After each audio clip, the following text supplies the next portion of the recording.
Teatro é o tema do nosso vídeo de hoje.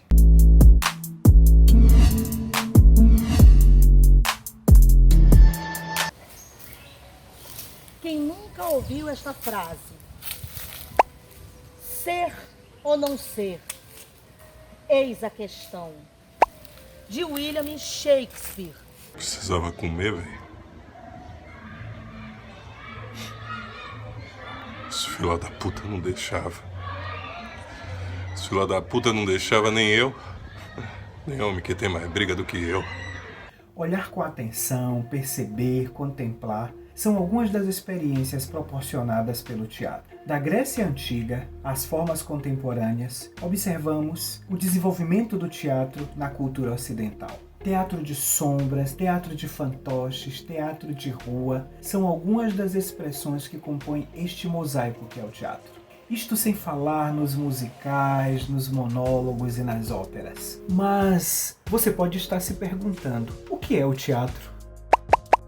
O ator Everton Machado possui experiência em teatro, cinema e televisão. Pela Universidade Federal da Bahia, Everton é licenciado em teatro e mestre em artes cênicas. Nesta mesma universidade, ele cursa o doutorado em educação. Everton apresenta-nos um conceito de teatro que é bom para pensar. Teatro é uma palavra que deriva do termo grego teatron, que significa lugar onde se vê. Então, primeiramente, o significado que é atribuído à palavra teatro é justamente esse local, esse espaço físico que é construído para que os espectadores possam ir contemplar a um espetáculo teatral. Então, nesse edifício, nesse prédio teatral, é construído ali a bilheteria, a entrada de acesso, a plateia com as cadeiras, o palco, a cortina, a coxia. Então, a essa estrutura física é dado o nome teatro. Outro conceito muito interessante é apresentado pela atriz amazonense Gorete Lima. Gorete é arte educadora, arte terapeuta, formada pela Universidade Federal do Amazonas e também é membro da companhia amazonense Arran Kiri. Vejamos o que Gorete nos diz. A dramaturgia não possui limites. É o fluxo da vida através da imaginação. De lugar onde se vê ao fluxo da vida através da imaginação, a experiência do teatro é uma experiência imersiva, é uma experiência envolvente para todos aqueles que participam dela. Mas o teatro não pode ser pensado sem a tríade: ator, texto e público. Everton, como um ator negro, conte-nos um pouco da sua experiência no teatro. A minha primeira experiência com teatro aconteceu quando eu tinha 12 anos. E de lá até hoje eu não parei de fazer teatro. Ao entrar na universidade, a gente acaba passando para um outro lado de reflexão, que é um lado que nos obriga a refletir sobre política, sobre cultura, sobre história e sobre o que nós representamos enquanto indivíduo. Foi na universidade justamente que eu me confronto com as minhas heranças étnicas. Foi lá na universidade que o ser negro se aflora de maneira mais intensa, me obrigando a me conhecer e entender o quanto eu significo dentro de uma história. Em 1944, ali bem mais próximo da abolição da escravatura aqui no Brasil, Abdias do Nascimento funda o Tintim, Teatro Experimental do Negro. Até antes, pouco antes ali, o negro ele era proibido de ser ator, não poderia subir ao palco, porque para as representações, para os espetáculos que tinham esses personagens que eram negros, os brancos eles usavam o blackface, eles se pintavam para construir ali um imaginário do indivíduo negro. Nós não tínhamos esse direito.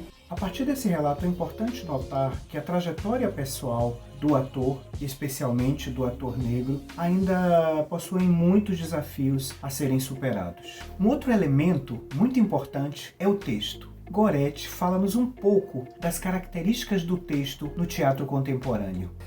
No teatro contemporâneo, temos textos dramáticos e textos pós-dramáticos. Textos dramáticos são construídos para sua encenação, estando divididos em atos e cenas. A história é contada pela fala das personagens. Apresenta indicações cênicas que auxiliam a representação.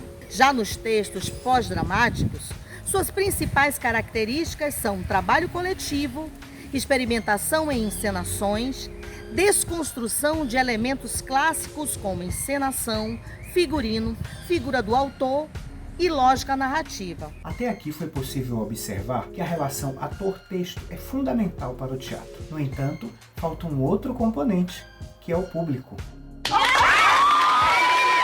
Everton apresenta-nos uma visão muito interessante sobre a experiência do público no teatro contemporâneo. Então, dentro desse contexto, hoje no teatro contemporâneo, o público ele tem um papel fundamental, porque o público ele atua tal qual um ator.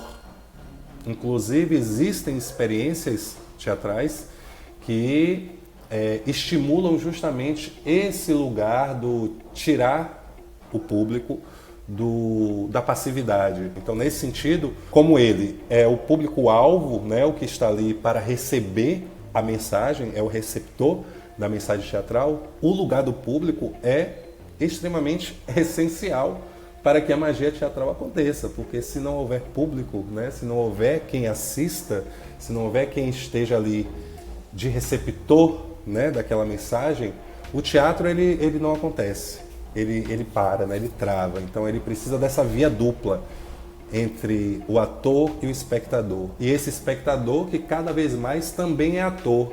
Muito interessante o protagonismo do público na experiência do teatro, não é mesmo? Nessa perspectiva, o público não vai ao teatro apenas para ver, mas para uma experiência consigo e com o outro. O teatro com sua magia é um aglutinador de experiências, vivências e expectativas. E observe, para além do espaço físico, o teatro é uma experiência de encontros. Como nos disse a poetisa portuguesa Ana Luísa do Amaral, o teatro é um espelho de conversão, de emoção e pensamento em emoções e pensamentos, operado pela voz e pelo olhar. Assim, o teatro efetivamente nos torna melhores pessoas e melhores viventes. Obrigado por sua atenção e até o próximo vídeo.